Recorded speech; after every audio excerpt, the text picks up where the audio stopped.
In this video, we're going to be taking a look at a little bit more advanced project for Melissa. And what she would like to do is like to know how to take her keychain right here and turn it into a pen holder for the desk. Now, this is a pretty straightforward project, but it is going to take us a little bit of know-how, and it's really not honestly that bad. But who would have thought you could take a keychain and turn it into a pen holder for your desk, right? So let's go ahead and dive in here and show you how to do this. So the first thing we're going to do is we're going to alt click our key tag and get rid of that because we don't need that anymore. And we have to decide how big, physically, how big we want our pen holder to be.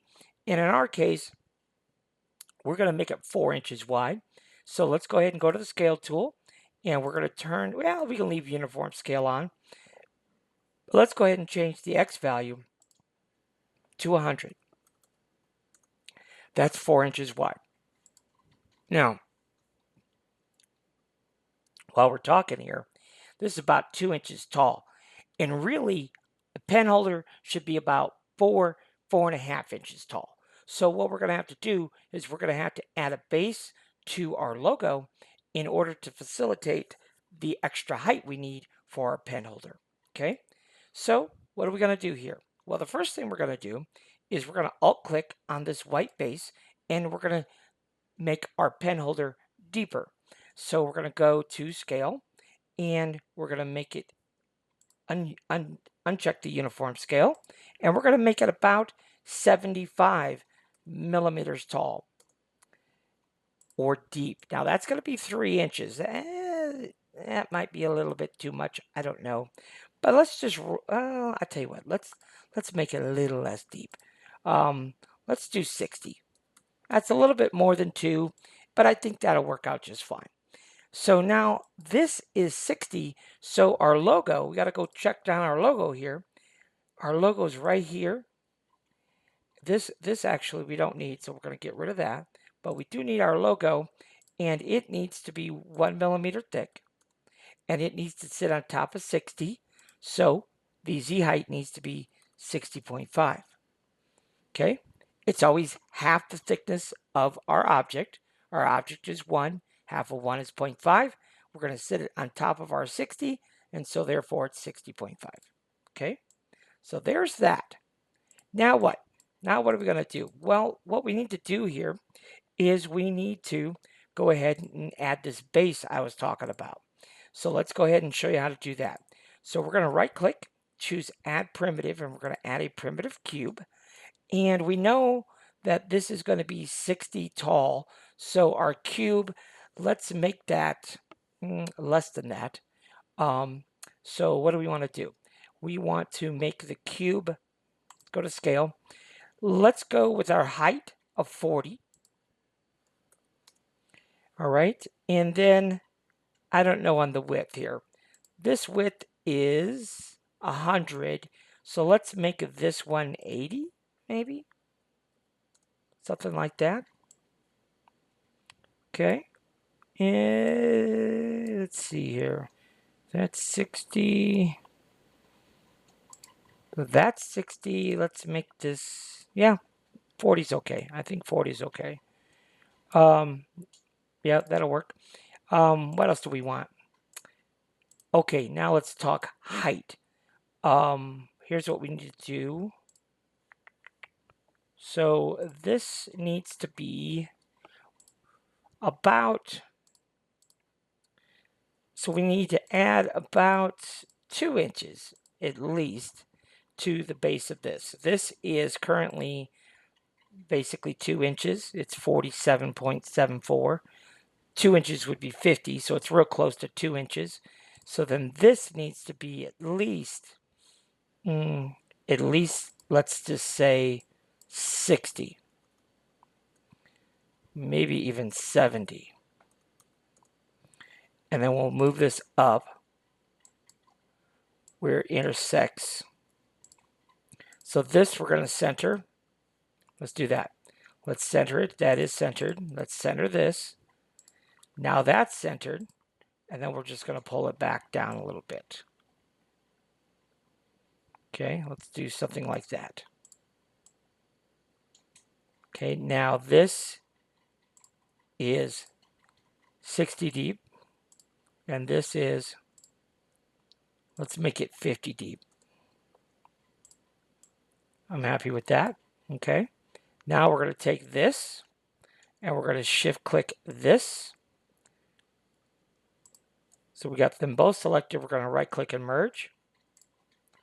And then what we have to do is let's go ahead and move this up.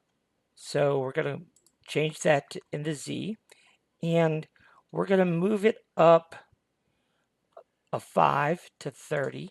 And what that does is it gives us a small reveal here and a small reveal there. And that's what we want. Now this cube is inside our logo, and we need to trim that back. So we're going to go into Mesh Boolean here, and we'll use subtraction. And what do we want to do? We want to modify, let's see here. Let's move our back plate over and our logo over. And what we're wanting to modify is this blue cube. So now we have these other pieces over here on the B side. We're going to modify the A side and go ahead and choose execute.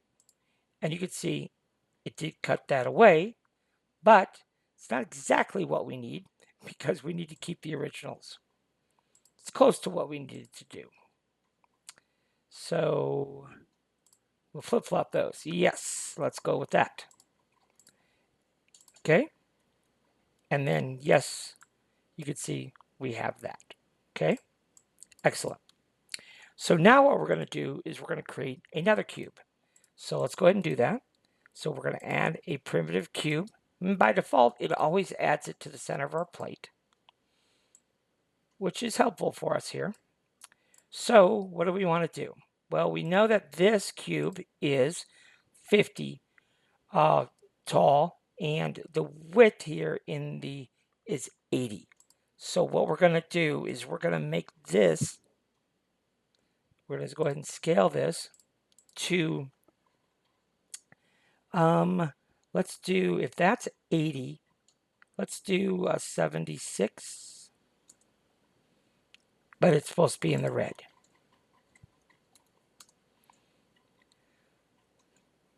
And this cube here is, let's go to scale tool. It is 50. So we want to do this one. Let's do 46. Okay. So it's going to be smaller by 2 millimeters. So maybe let's do more than that. Let's just do 40 for simplicity. Okay, let's just do 40. Now this piece is 60. Okay, we know that. So if we take this piece, shift control this piece, we're going to right click and merge. Okay, this piece here, we're going to move up in the Z direction, and we're going to move it up 10. So we're going to go over here. So this is currently at 20. We'll change that to 30, and that will give us an equal space here and an equal space here. And then it's just a matter of making this deeper to cut a hole in our logo and in our base that we're adding to the logo. So let's go ahead and go to scale. We'll start dragging this and then hold the control key, and we're just going to drag the bottom. Something like that. Okay, so you see what we get going on here?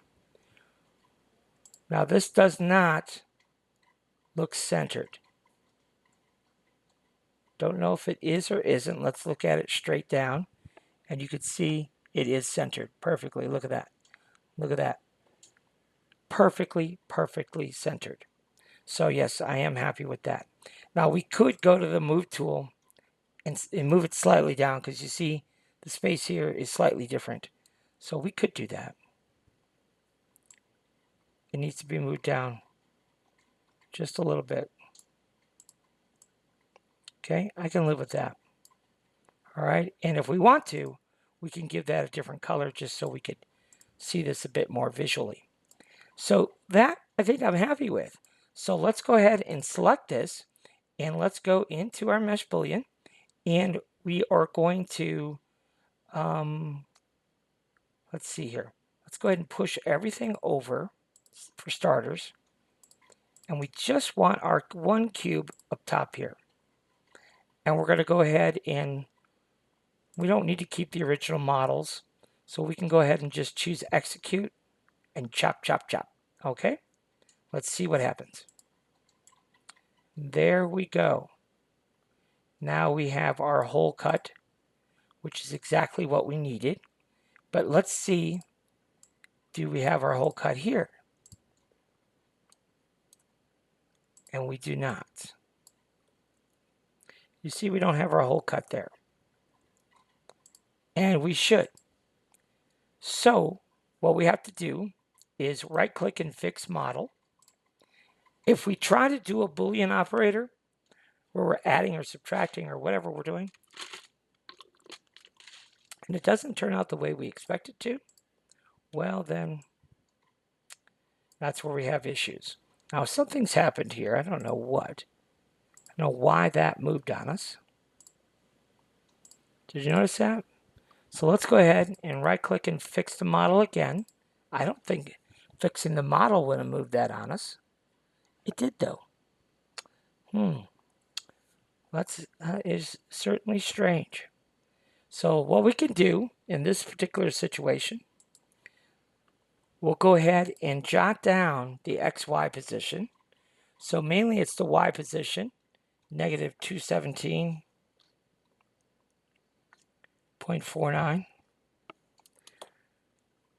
And it's 435.20. So let's go ahead and fix the model. For some reason, that bumps that up, and we don't want that. So negative 217.49. All right, now let's try our Boolean subtractor. Move everything over. Move everything over, and we just want our top cube. And let's go ahead and execute. And see, yes, you see how that cube is now also trimmed.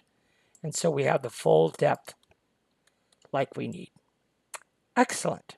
Now, what we need to do is find out how tall that lead edge is. Well, we should know that because I believe that's 50, but let's verify it with our measure tool. That right there. Oh, it's only 40. Okay, my bad. It's only 40.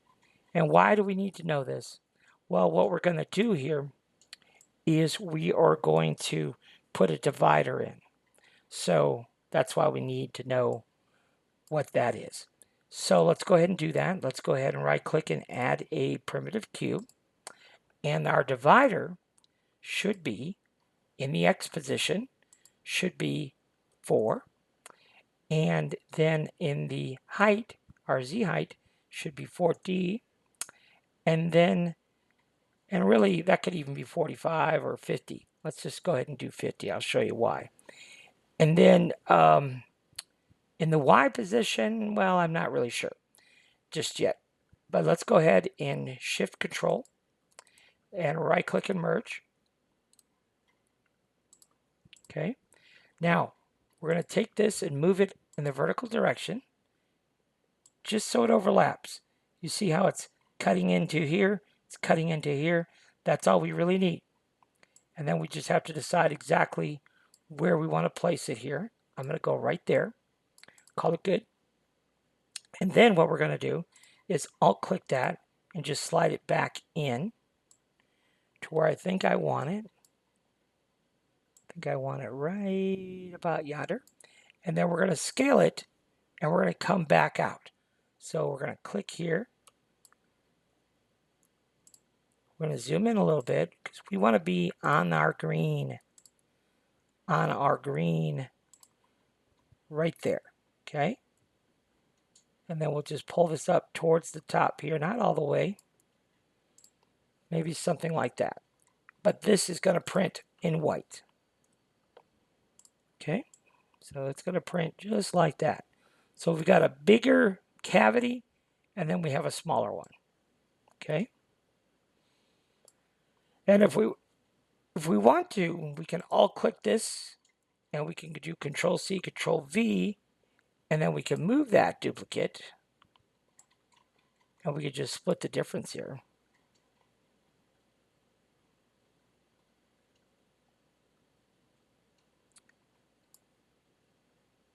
We can slide this back a little bit.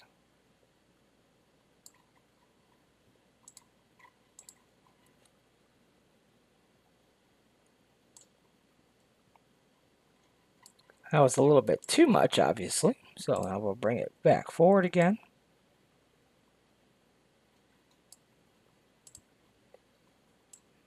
There we go. So we can kind of split it into thirds that way if we want to. So let's call it good right there. Okay. So now what we're going to do is set this up for printing. So all we have to do is move this box out of our way here.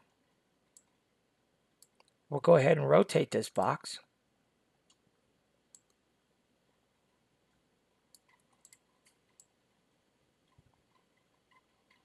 Okay, so this is going to print separately from this. So you can see this is what we'll do here. What I usually do is just copy and paste. And then we're going to delete the box from this one. And then on this one, we're going to delete everything else. And I'm just all clicking on these things. And so now these two are separate. They're going to print on the same plate, but they're separate now. And we probably are going to need supports on this. So what I would do on this one is a few things. I would go to my support tab, enable tree supports. On the build plate only, we're going to support only critical regions. We're going to go with a top Z distance of 0.28. We are going with a top interface layers of 4. And then on the speed tab, we want to make sure the bridge is set to 20 millimeters. Our strength tab is going to be set to 4 wall loops. And finally, our quality tab, we're going to do quarter, quarter, quarter, quarter, quarter. And yes, let's go ahead and slice this and see what kind of results we get.